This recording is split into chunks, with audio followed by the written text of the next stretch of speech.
Buenos días, vamos a presentar un video en el cual fundamentalmente vamos a comenzar el tema de acueductos.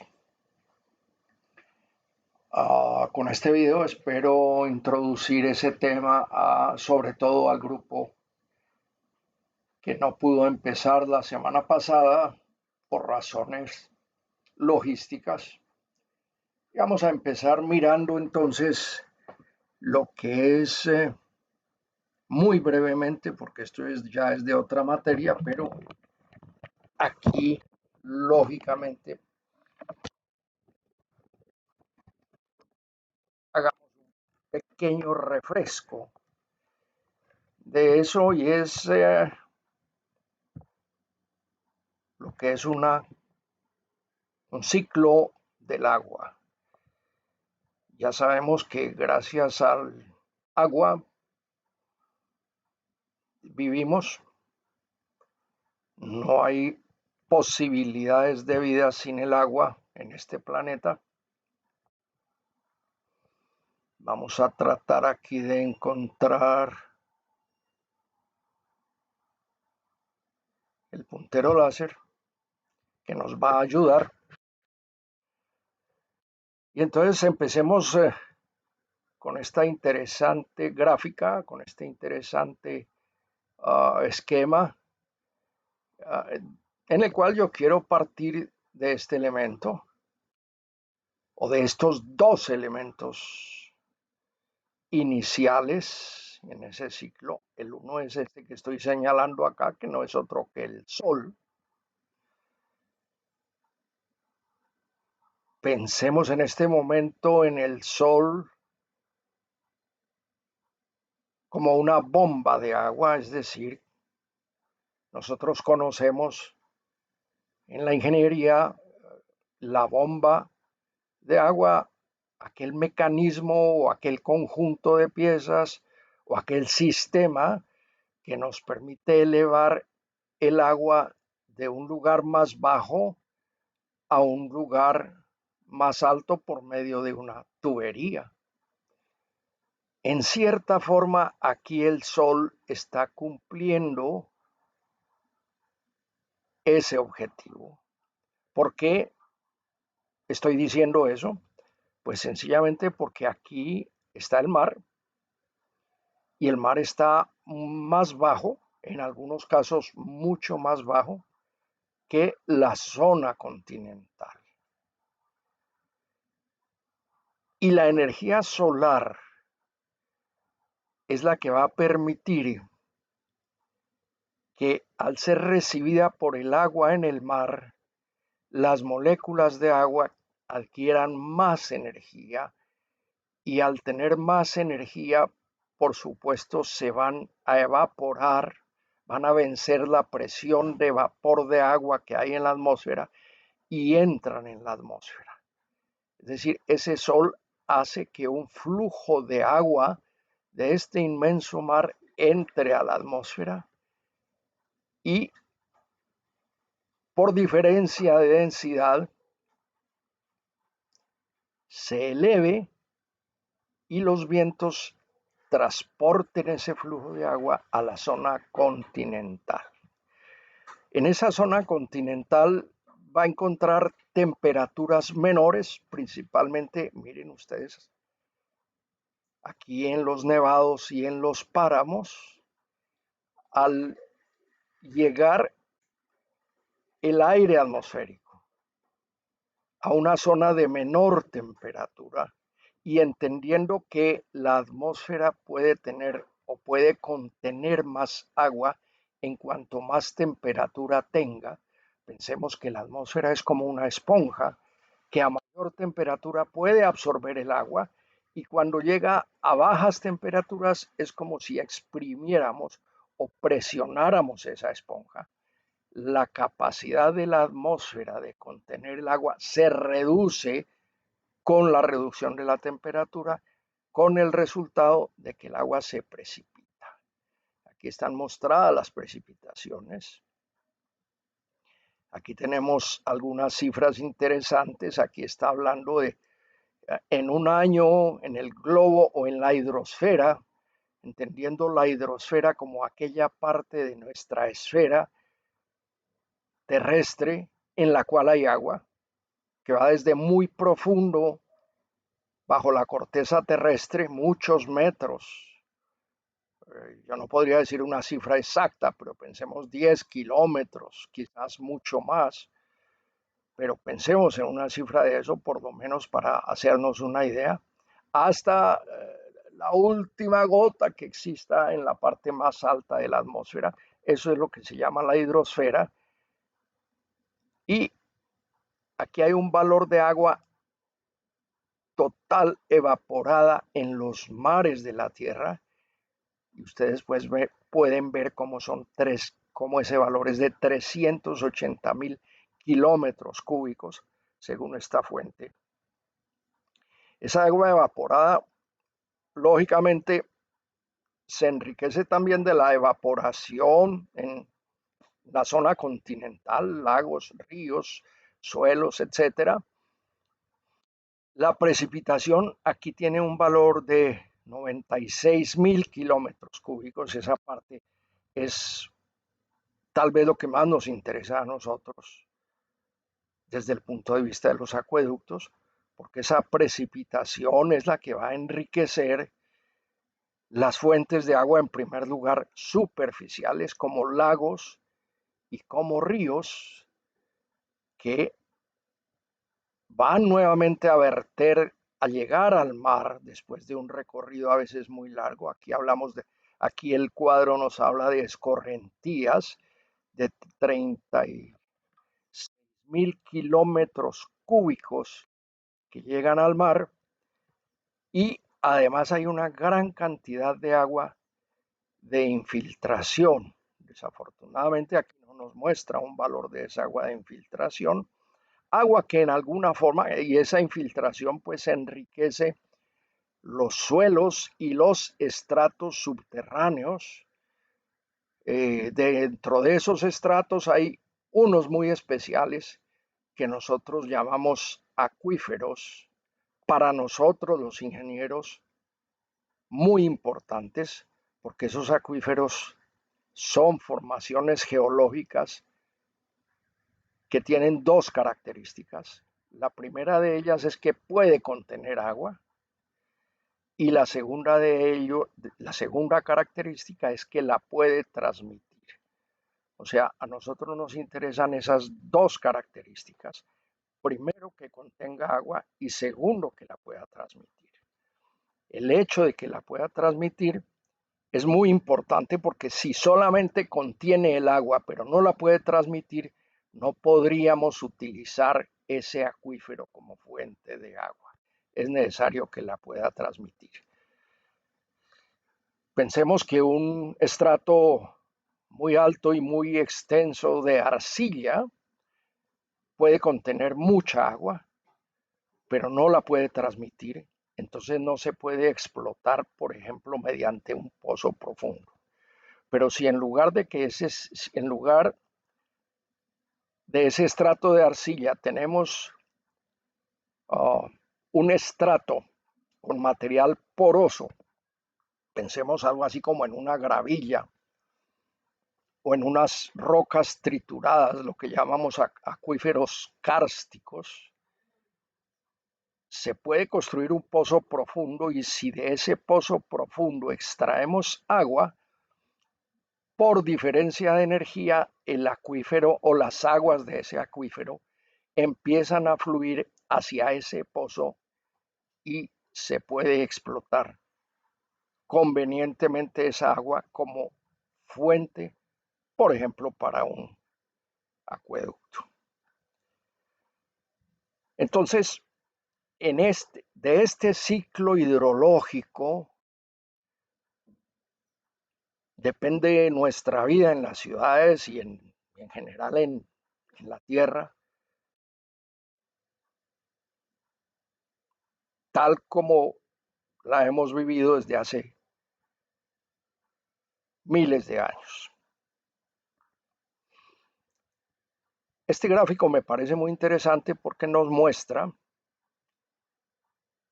la distribución del agua en la hidrosfera. Miremos cómo el 97.2 del agua en la hidrosfera está en los océanos. Ese es un recurso desde muchos puntos de vista muy importante, pero desde el punto de vista de los acueductos, pues tiene algunas dificultades. No podemos utilizar el agua de mar fácilmente como fuente de agua para acueductos. Lógicamente hay tecnologías que permiten en la ingeniería de agua salada producir agua potable. Me estoy refiriendo, por ejemplo, a lo que se denomina la ósmosis inversa. Sin embargo, si vamos a hacer un acueducto, por ejemplo, en San Andrés, he oído o conozco por referencias que se han montado algunas plantas de desalinización. La verdad no podría decir cómo están trabajando, si han trabajado, si no han trabajado. Pero hay muchos países, algunos Dubái o Arabia Saudita, que tienen muchos recursos, que proveen alguna parte de su consumo de agua del agua del mar con esa tecnología o conocida o basada en la ósmosis inversa, que elimina la sal del agua y ya se puede utilizar para consumo humano. Este pedacito de esta gran torta que aquí nos aparece con el 2.8% es lo que es el agua dulce en nuestro planeta. De ese pedacito de torta que aquí está representado con esta torta, ese 2.8, en los glaciares está el 2.15%, es decir, casi todo esto, un gran porcentaje de este pedacito de torta son glaciares. Y otro pedacito muy chiquitico, este que estamos viendo acá, miren ustedes, está representado en esto que estamos viendo aquí. Son lagos de agua dulce, lagos salinos y mares interiores. Miren ustedes los porcentajes muy bajos. Humedad del suelo. Y este nos interesa mucho a nosotros, cauces de corriente. Este es el que nosotros fundamentalmente utilizamos como fuente de agua para los acueductos. Y lógicamente la atmósfera tiene una determinada cantidad de agua, como ustedes ven aquí es el 1 por 10 a la menos 4%.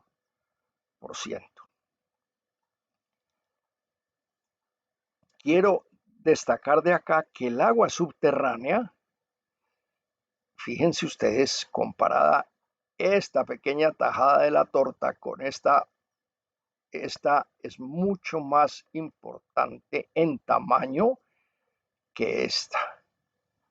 Es decir, tenemos como recursos mucho más agua subterránea que el agua que aquí tenemos como caudales de corriente. Esta es la que utilizamos fundamentalmente para acueductos. En un futuro no muy lejano, ya lógicamente hoy por hoy hay muchas explotaciones de agua subterránea. Quiero citar, por ejemplo, la sabana de Bogotá. Fundamentalmente hay muchas industrias. La industria de flores utiliza bastante el recurso agua subterránea. Eso inclusive ha generado algunos conflictos entre la entidad competente que debe administrar los recursos hídricos en una región que en esa zona de Bogotá y aledaños es lo que se llama la CAR, que es como aquí lo que sería la CDMB. ha generado algunos conflictos porque los industriales o las industrias de las flores han explotado agua subterránea, en algunos casos sin las debidas licencias que las debe proveer la CAR, las debe dar la CAR. Entonces, eso ha generado algunos conflictos. Entonces, vuelvo a destacar lo importante del recurso agua subterránea.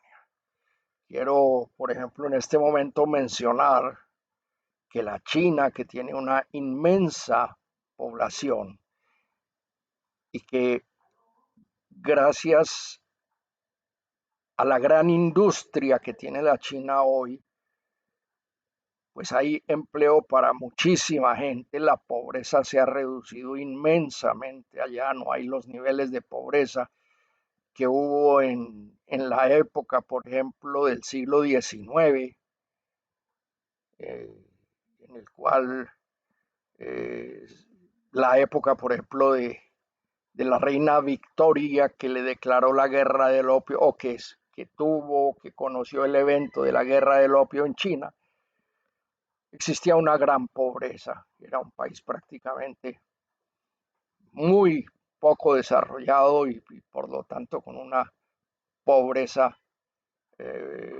aplastante. Hoy por hoy, pues la China está muy industrializada, la pobreza se ha reducido muchísimo y eso no se hubiera podido hacer sin el recurso agua. ¿De dónde han sacado tanta agua los chinos? En buena parte del agua subterránea. Tanto es así que los niveles de los acuíferos en la China han bajado hasta unos valores alarmantes que han disparado las alarmas sobre el consumo de agua en la China y que han implicado o generado una serie de nuevas tecnologías, reciclaje de aguas, etcétera, ahorro, reciclaje con el consiguiente ahorro del consumo de agua, que permiten seguir desarrollando esas industrias sin que los recursos de agua subterránea se vayan a agotar en un futuro.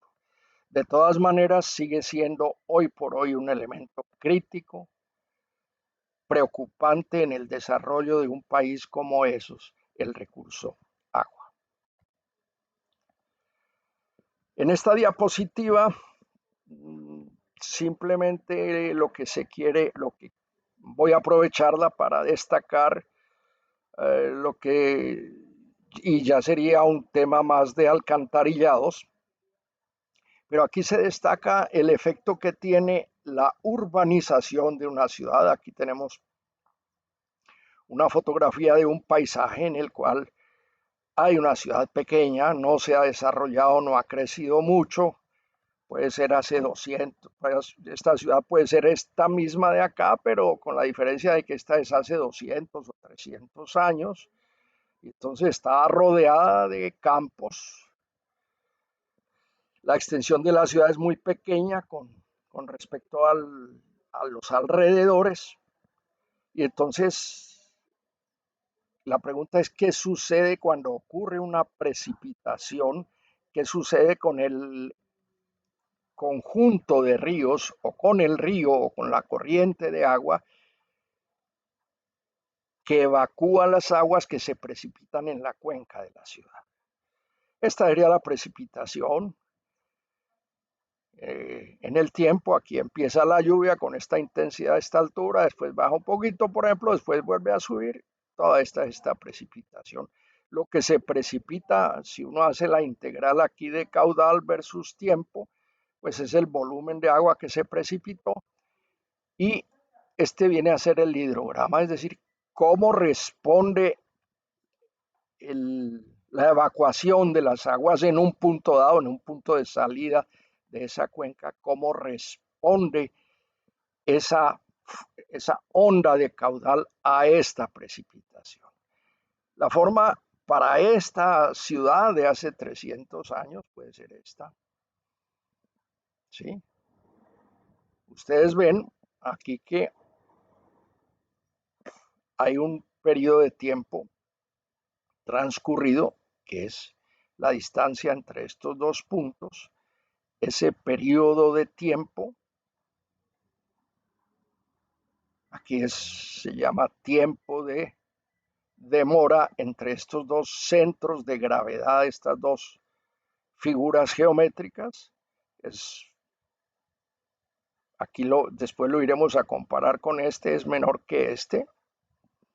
Perdón, es mayor, este es mayor que este. Por otro lado, en este caso, este centro de gravedad coincide con el máximo caudal. Mientras miremos ahora qué sucede 300 años después cuando la ciudad se ha desarrollado. Todo esto hoy en día se haya pavimentado y entonces la infiltración, en primer lugar, parte de esto que llovió acá se va a infiltrar, va a enriquecer las aguas subterráneas porque los suelos tienen permeabilidad, permiten el flujo de agua hacia los depósitos de agua subterránea. Entonces alguna parte se infiltró. Ya cuando la ciudad está en estas condiciones, hoy por ejemplo, la misma lluvia conduce en primer lugar a que este volumen de agua por debajo, que es este volumen que va a salir por el río que permite la evacuación de esa cuenca, aquí va a ser mayor porque aquí va a ser menor porque aquí hay infiltración, aquí va a ser mayor porque aquí ya no hay la misma infiltración. Habrá zonas donde se pueda infiltrar el agua en esta ciudad, por ejemplo los parques o zonas verdes, pero ya la mayor parte está cubierta por zonas duras que no permiten la infiltración. Entonces eso hace que vamos a tener primero que todo un mucho mayor caudal acá que acá, por un lado, y por otro lado que la respuesta de la cuenca es más inmediata. Esto es lo que puede conducir este gran caudal que antes no se producía, puede conducir a inundaciones en algunas partes de la ciudad. Voy a citar el caso de los arroyos de Barranquilla, que son un sistema artificial de evacuación de aguas lluvias ante la ausencia de alcantarillados para aguas lluvias que tengan la capacidad de llevar subterráneamente, es decir, bajo tierra, esas aguas fuera de la ciudad y de paso evitar la inundación de la ciudad. El fenómeno se debe justamente o en parte a que este volumen hoy en día en la ciudad de Barranquilla es mucho mayor que, por dar un ejemplo, hace 50 años o hace 60 o hace 80 o hace 100 años. Este volumen es mucho mayor, este pico es mucho mayor y la respuesta es mucho más rápida con respecto a una lluvia, es decir, llueve y muy rápidamente se produce este pico que hace que la ciudad se inunde. Muy bien. Como si todo esto fuera poco,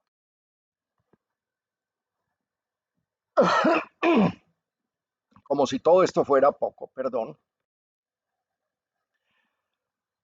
el desarrollo de la revolución industrial que empieza en el siglo XVIII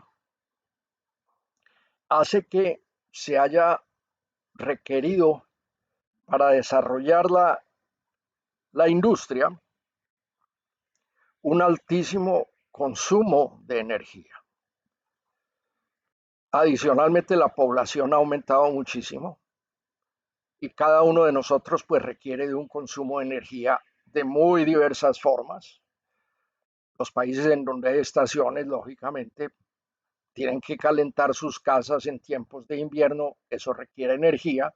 El transporte de todas las personas a sus trabajos requiere energía, las industrias requieren energía para producir, la agricultura requiere mucha energía para producir y requiere muchos insumos que son basados en combustibles fósiles. Esos combustibles fósiles son básicamente materia, materia orgánica, materia orgánica que en alguna época geológica quedó bajo tierra por razones también geológicas. Esa materia orgánica se convirtió en petróleo, que es la fuente principal de los combustibles que hoy utilizamos. El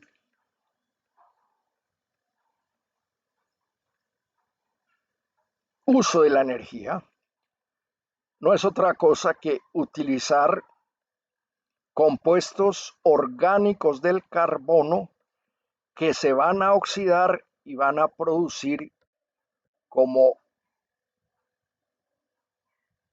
elemento final de esa combustión el CO2.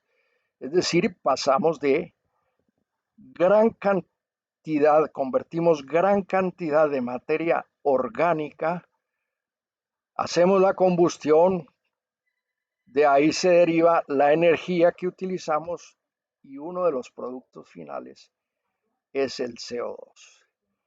Gracias a ese CO2, el planeta Tierra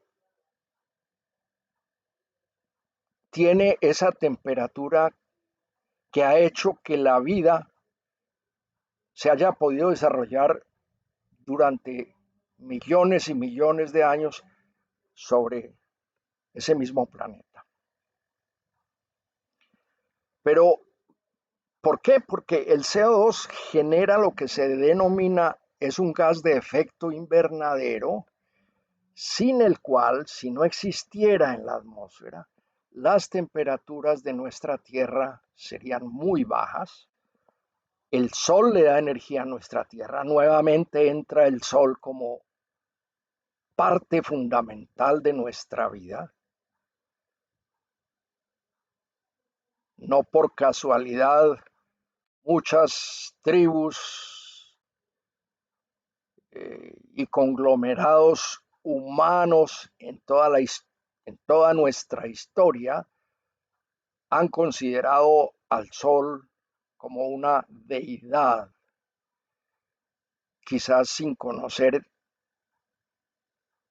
o conociéndolo inconscientemente el efecto que ese Sol, el efecto positivo que ese Sol tiene en nuestras vidas. Gracias al Sol, pues tenemos alimentos. Nuestros indígenas que cultivaban el maíz como como una de sus fuentes mayores de alimento, pues entendían cómo el sol hacía crecer sus cosechas. Las temperaturas, volviendo a ese punto, se mantienen en nuestra Tierra por la radiación solar que al reflejarse, calienta la Tierra y al tratar de salir esa radiación reflejada nuevamente hacia la atmósfera, el CO2 evita que toda esa radiación salga y genera lo que se conoce como efecto invernadero. Eso tiene un efecto positivo y es que las temperaturas se mantienen dentro de ciertos rangos. Si no existiera ese CO2, vendría una edad de hielo seguramente con consecuencias catastróficas para la vida como la conocemos hoy en día en el planeta. Pero el CO2 ha ido entonces causando un problema porque ha ido aumentando en la atmósfera por toda esta combustión que nosotros hacemos de los combustibles fósiles, y al aumentar ese CO2, pues el efecto invernadero es mayor, con lo cual las temperaturas también son mayores. Y al ser mayores las temperaturas, la atmósfera puede contener más agua. Y al estar el agua de la hidrosfera más en la atmósfera, es decir, en la medida en que la atmósfera tiene una mayor capacidad de contener más agua, de hecho la contiene, pues eso va a tener como consecuencia que nuestros ríos pueden secarse, nuestros lagos pueden secarse, no totalmente, pero reducir el volumen de agua que hay en ellos, y eso lo hemos estado observando en términos prácticos durante nuestra existencia, nuestra corta existencia.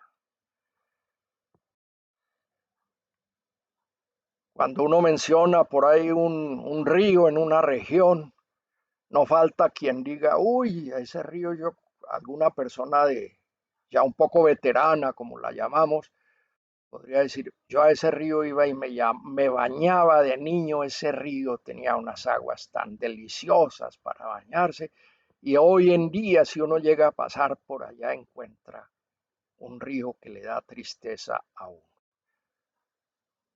¿Eso por qué?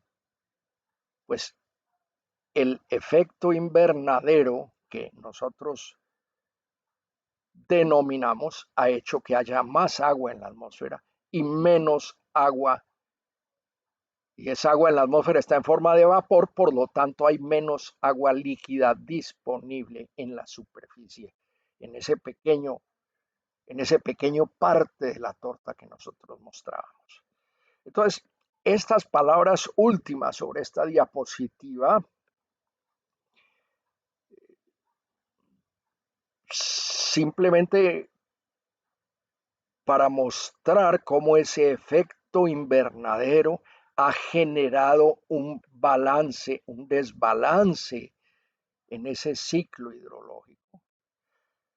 Entre otras consecuencias, entre otras consecuencias trae que las precipitaciones en un momento dado sean mucho mayores, generando mayores problemas de inundaciones, mayores problemas de deslizamientos de tierras que nosotros los hemos estado viendo. Esos deslizamientos de tierras, claro, tienen que ver también con el abuso que se hace de tierras con mucha pendiente, en las cuales se hacen cultivos que van o se desforesta primero y después se toman esas tierras para cultivos que desestabilizan esos taludes, digamos, de tan altas pendientes, y cuando viene la lluvia, vienen los movimientos de tierra que han generado tantas tragedias.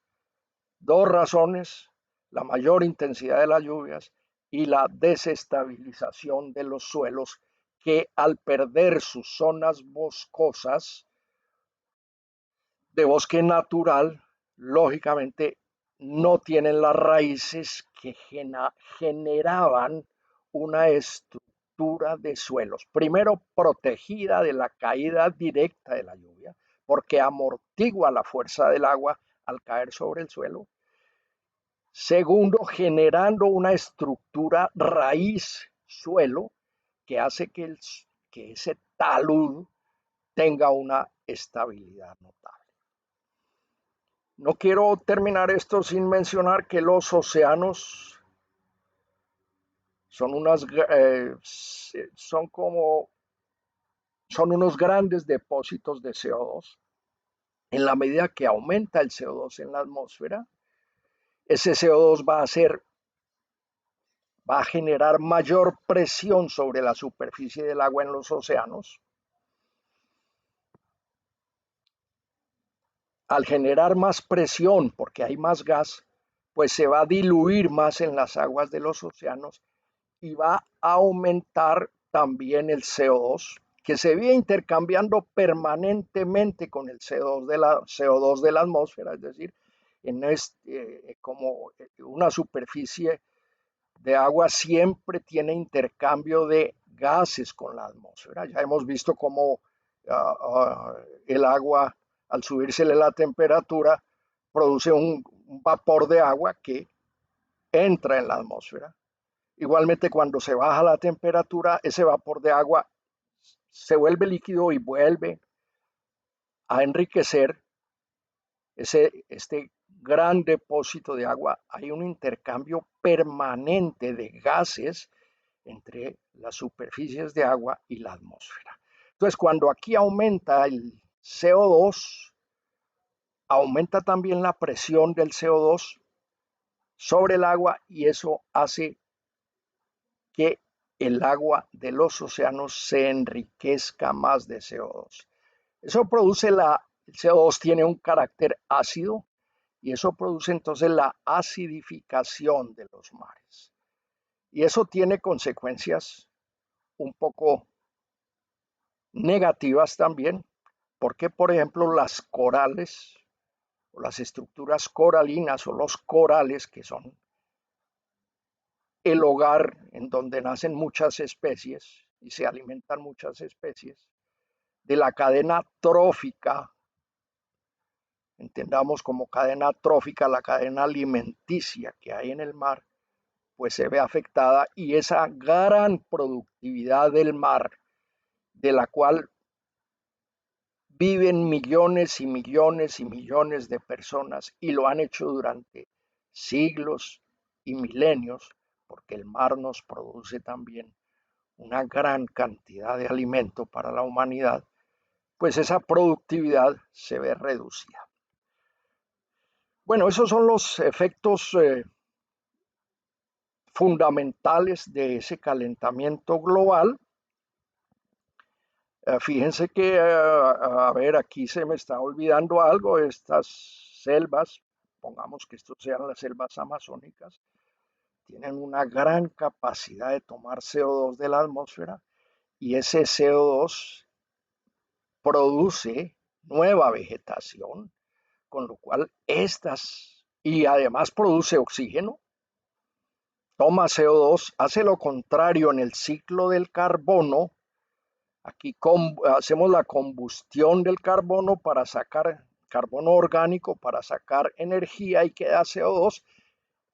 Y ese CO2 a su vez sirve aquí como fuente de carbono para los organismos que nosotros llamamos autotróficos, es decir, no dependen de otros organismos como para su fuente de carbono, por eso se llaman autotróficos.